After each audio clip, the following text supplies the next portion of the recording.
अब बात करेंगे थाने जिले के कल्याण इलाके की, जहां Republican party of India Athawale group की ओर से बैठक का आयोजन किया गया। रामदास अठावले बैठक में खास तौर पर मौजूद रहे। अठावले ने महायुति सीट शेयरिंग और लोकल पॉलिटिकल इक्वेशन पर एक जरूरी बयान भी दिया।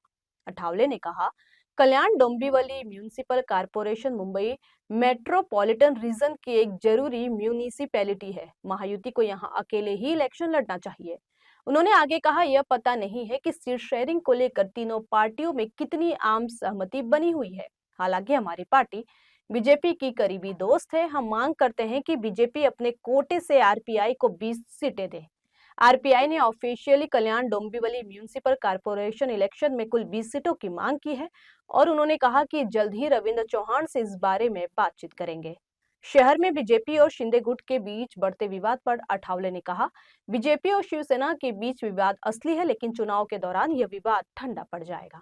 उन्होंने साफ कहा कि मेरी पार्टी आज भी बीजेपी के साथ है और आगे भी बीजेपी के ही साथ रहेगी। विपक्ष की चाय पार्टी के बायकॉट पर अठावले ने मजाकिया अंदाज में विपक्ष पर निशाना साधते हुए कहा, विपक्ष चाय पार्टी में इसलिए नहीं जाता क्योंकि उन्हें महायुति की चाय पसंद नहीं है। जब हम मंत्री थे तब सभी विपक्षी पार्टियां चाय पर आती थी। परंपरा के अनुसार चाय समारोह में शामिल होना जरूरी है, लेकिन विपक्ष अलग अलग वजह बताकर इसका बायकॉट करता है। वहीं इस दौरान रामदास अठावले ने और क्या कुछ कहा, आइए आपको सुनाते हैं। तो कल्याण डोंबिवली में रिपब्लिकन पार्टी ऑफ इंडिया ने कार्यकर्ताओं के सम्मेलन यहाँ रखा था और यहाँ क्योंकि कल्याण डोंबिवली महानगर पालिका का चुनाव नजदीक आ रहा है और 8-10 दिनों में शायद ये मतलब अनाउंसमेंट हो सकती है, तो कल्याण डोंबिवली में महायुति के माध्यम से चुनाव लड़ा जाएगा, ऐसा हमारा कहना है। लेकिन अगर भाजपा और शिवसेना में दरार पैदा होती है, अगर दोनों एक साथ नहीं रहते हैं, तो रिपब्लिकन पार्टी को बीजेपी ने मतलब ज्यादा सीटें देनी चाहिए।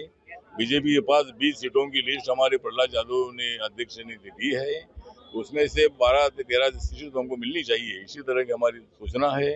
अगर हम सभी महायुति के पार्टियां एक साथ आती है तो बहुत अच्छा है, ऐसा नहीं होता है तो रिपब्लिकन पार्टी को बीजेपी ने मतलब कुछ सीटें देनी चाहिए और यहाँ का महापौर जो है, ये महापौर अपना महायुति का होगा। महाराष्ट्र में चल रही है अभी 29 जो मतलब महानगर पालिका है, जिला परिषद भी है, तो ये दोनों चुनाव आ रहे हैं, तो बातचीत हमारी चल रही है। जगह जगह पर लोकल लोगों के साथ भी बातचीत हो रही है।